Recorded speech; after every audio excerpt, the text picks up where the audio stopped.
আপনারা জানেন যে অন্তর্বর্তীকালীন সরকারের সময় সবচেয়ে আলোচ্য বিষয় হচ্ছে সংস্কার।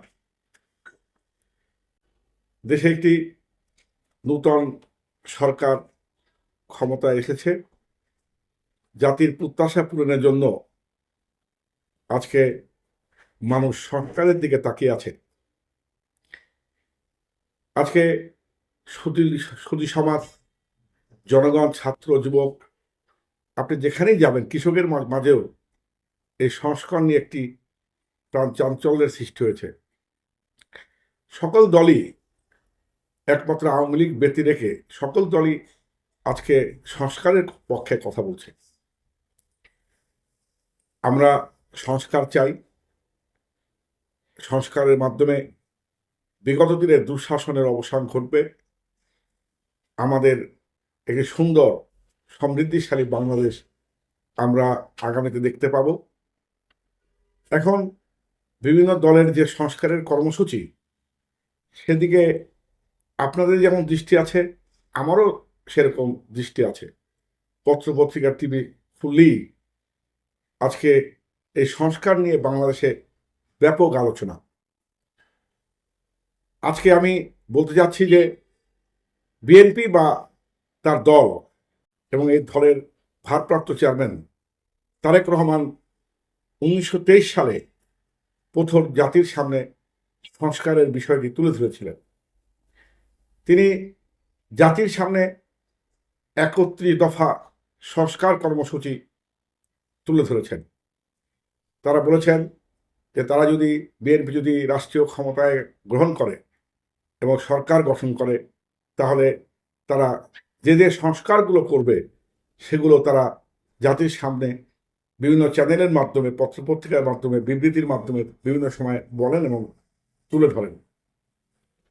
আজকে সারা বাংলাদেশই বিএনপি এবং তারেক রহমান সংস্কার নিয়ে কর্মী সভা করছেন, জনগণকে এ বিষয়ে অবহিত করছেন।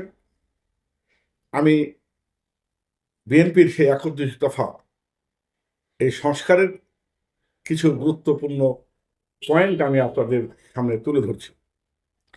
যেমন বিএনপির যে প্রথম যে কথাটা বলছে, মানে অনেকগুলো কথা বলছে 31টা দফা। যেমন তারা চাচ্ছে দ্বিকক্ষ বিশিষ্ট সংসদ, এতে বাংলাদেশের জনগণের আশা আকাঙ্ক্ষার প্রতিফলন ঘটবে। নিম্নকক্ষ এবং উচ্চকক্ষ, উচ্চকক্ষের কথা যেখানে বলা হচ্ছে সেখানে শতকরা 50% থাকবে বাংলাদেশের বিভিন্ন পেশার মানুষ, বাকি অর্ধেক থাকবে ওই দল থেকে মনোনীত প্রতিনিধিগণ। নিঃসন্দেহে এই দ্বিকক্ষ বিশিষ্ট সংসদ একটি বাংলাদেশের রাজনীতির ইতিহাসের একটি মাইল ফলক হিসাবে চিহ্নিত থাকবে। তারপর যে বিষয়টি গুরুত্ব সহকারে বাংলাদেশের জনগণ প্রত্যাশা করে যে নির্বাচন কমিশন এবং নির্বাচনের পদ্ধতির সংস্কার, এটা অত্যন্ত গুরুত্বপূর্ণ। আমরা বিগত দেখেছি যখনই যে সরকার ক্ষমতা এসেছে তারা নির্বাচন ব্যবস্থাকে, নির্বাচন কমিশনকে তাদের পক্ষে ব্যবহার করার চেষ্টা করছে। আমার বিশ্বাস যে বিএনপি যে প্রস্তাবনা দিয়েছে অত্যন্ত উত্তম প্রস্তাব, বর্তমান সরকারও সেই বিষয়ে সচেষ্ট বলে আমার মনে হয়। বিএনপি আইনের শাসন প্রতিষ্ঠার জন্য কাজ করবে, এটাও তাদের অঙ্গীকার। তারা একজন একজন যাতে দুইবারের বেশি প্রধানমন্ত্রী না হয় এই তথ্য তারা তুলে ধরেছেন, এবং প্রধানমন্ত্রী এবং রাষ্ট্রপতির মধ্যে ক্ষমতার যে ভারসাম্য থাকবে, এতে একটা চেক অ্যান্ড ব্যালেন্স তৈরি হবে আমার ধারণা। আপনারা জানেন যে সংবিধান সংস্কার করার ব্যাপারেও বিএনপি কথা বলছে। আমি মনে করি যে সংবিধানের সংস্কারের যে অংশটুকু পরিবর্তন দরকার সেই বিষয়ে বিএনপি হয়তো কথা বলতে পারে বা সরকারও সেই বিষয়ে চিন্তা করতে পারে। আপনার বিএনপি সবার জন্য স্বাস্থ্য নিরাপত্তা নিশ্চিতের কথা বলছে, এটা নিঃসন্দেহে একটি ভালো উদ্যোগ। বিএনপি যোগাযোগ ব্যবস্থা, শিক্ষা ব্যবস্থা প্রতিরক্ষা শক্তিকে বৃদ্ধির জন্য যে সমস্ত কথা বলছে এগুলোও অত্যন্ত গুরুত্বপূর্ণ। এবং বিএনপি তার দলীয় কর্মসূচি বা বক্তৃতার মাধ্যমে যে কথাটা বলছে যে সবাইকে যার যার ধর্ম পালনের অধিকার দিতে হবে, কেউ কার ধর্মে বাধা দিবে না, যে যার ধর্ম নিশ্চিন্তে পালন করবে এবং নিরাপদে হিন্দু, বৌদ্ধ, খ্রিস্টান, মুসলমান সকল শ্রেণীর লোক বাংলাদেশে বসবাস করবে নিরাপত্তা সহকারে। এটাও তাদের কর্মসূচি একটি। এবং সবচেয়ে যে বিষয়টি বাংলাদেশে ব্যাপক আলোচনা, সেটা হচ্ছে দুর্নীতি প্রতিরোধ। বিএনপি, আমি দেখলাম যে বিএনপির 31 দফার মধ্যে এই দুর্নীতি প্রতিরোধের জন্য তারা ন্যায়পাল নিয়োগ করবেন। বিএনপির 31 দফা কর্মসূচি অত্যন্ত জনবান্ধব, গণমুখী। এই সংস্কারের মাধ্যমে বাংলাদেশ এগিয়ে যাবে।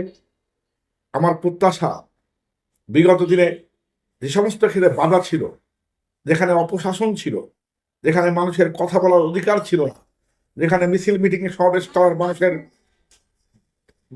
বিষয় তারা কথা বলতে পারতো না, আজকে সংস্কারের মাধ্যমে বাংলাদেশে যে নূতন অধ্যায়ের সূচনা হবে। আমরা এই যে ছাত্র জনতার অভ্যুত্থানের মাধ্যমে যে নূতন একটি পরিবেশ সৃষ্টি হয়েছে, এই পরিবেশ বিদ্যমান থাকুক।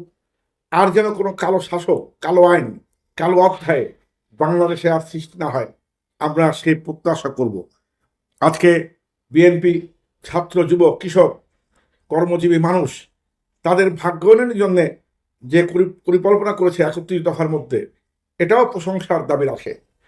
আজকে বাংলাদেশের অর্থনৈতিক দুর্বল, বাংলাদেশের উৎপাদনমুখী কোনো কর্মব্যবস্থা নাই। আজকে যোগাযোগ ব্যবস্থা থেকে শুরু করে সকল ক্ষেত্রে দুর্নীতি এবং অবকাঠামো কিভাবে আপনার ধ্বংস করা হচ্ছে কম দামের দ্রব্য দিয়ে। আমি বিশ্বাস করি যে বিএনপি যদি ক্ষমতা আসে, আইনের শাসন প্রতিষ্ঠা করবে, দুর্নীতিমুক্ত বাংলাদেশ করবে, শিক্ষাকে আধুনিকরণ করবে, স্বাস্থ্যকে আধুনিকরণ করবে, যোগাযোগ ব্যবস্থাকে তারা সমৃদ্ধিশালী করবে। বিশেষ করে সাধারণ মানুষের যে প্রত্যাশা, সেই প্রত্যাশার প্রতিফলন হচ্ছে এই 19 দফা। আপনারা জানেন যে বিএনপির যে স্রষ্টা, মহান স্বাধীনতা যুদ্ধের ঘোষক শহীদ রাষ্ট্রপতি জিয়াউর রহমান বাংলাদেশের মানুষের মুক্তির জন্য 19 দফার কর্মসূচি প্রণয়ন করেছিলেন। আজকে বিএনপি এবং তার ভারপ্রাপ্ত চেয়ারম্যান তারেক রহমান কর্তৃক এই 31 দফা হচ্ছে মুক্তির সনদ, এই 31 দফা হচ্ছে বিপ্লবের সনদ। আমি বিশ্বাস করি এই বিএনপি যদি এই 31 দফা অনুসরণ করে, বাংলাদেশ একটি সুখী, সমৃদ্ধিশালী বাংলাদেশ হবে। আমার সেই প্রত্যাশাই রইল। আমি এই তারুণ্যের অহংকার তারেক রহমানের এই কর্মসূচি এবং সাম্প্রতিককালে তার যে বক্তব্য যে দলের কেউ অপরাধ করলে তাকে শাস্তি পেতে হবে, কোনো অন্যায়ের সাথে কাউকে জড়ানো যাবে না, এবং বাংলাদেশের মানুষের আকাঙ্ক্ষা পূরণের জন্যে মানুষের সাথে মিশতে হবে এবং মানুষ কি চায় সেদিকে লক্ষ্য রাখতে হবে। আমি বিশ্বাস করি এই 31 দফা মাধ্যমে বিএনপি এগিয়ে যাবে, বাংলাদেশের জনগণ এগিয়ে যাবে এবং দেশনেত্রী খালেদা জিয়া, তারেক রহমান এবং জিয়াউর রহমানের যে স্বপ্নের বাংলাদেশ, সেই বাংলাদেশ আরো সুন্দর বাংলাদেশ হবে। আমরা বিশ্বের মানচিত্রে এই 31 দফা সংস্কারের মাধ্যমে এগিয়ে যাব। খোদা হাফেজ। বাংলাদেশ জিন্দাবাদ।